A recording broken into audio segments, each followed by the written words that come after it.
കോഴിക്കോട് മുളൻകുന്നിൽ പള്ളിയിലെ കുരിശു തകർത്തയാൾ പിടിയിൽ. ചെമ്പനോട സ്വദേശി ലിബിൻ ജോസഫിനെയാണ് നാട്ടുകാർ പിടികൂടി പോലീസിൽ ഏൽപ്പിച്ചത്.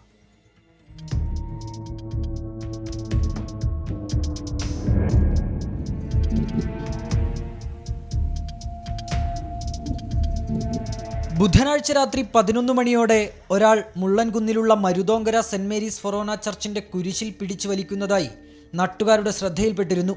പിന്നാലെ ഇയാളെ ഇവിടെ നിന്ന് പറഞ്ഞു വിട്ടു. എന്നാൽ അല്പസമയം കഴിഞ്ഞ് ഇവിടേക്ക് വീണ്ടും എത്തിയ ഇയാൾ കുരിശ് വലിച്ചു പൊട്ടിക്കുകയായിരുന്നു. തുടർന്ന് നാട്ടുകാർ ഇയാളെ പിടികൂടുകയും തൊട്ടിൽപ്പാലം പോലീസിനെ ഏൽപ്പിക്കുകയും ചെയ്തു. സമീപ പ്രദേശമായ ചെമ്പനോടയിലെ ലിബിൻ ജോസഫാണ് പിടിയിലായത്. ഇയാൾ മദ്യലഹരിയിലായിരുന്നുവെന്ന് പോലീസ് അറിയിച്ചു. 24 കോഴിക്കോട്.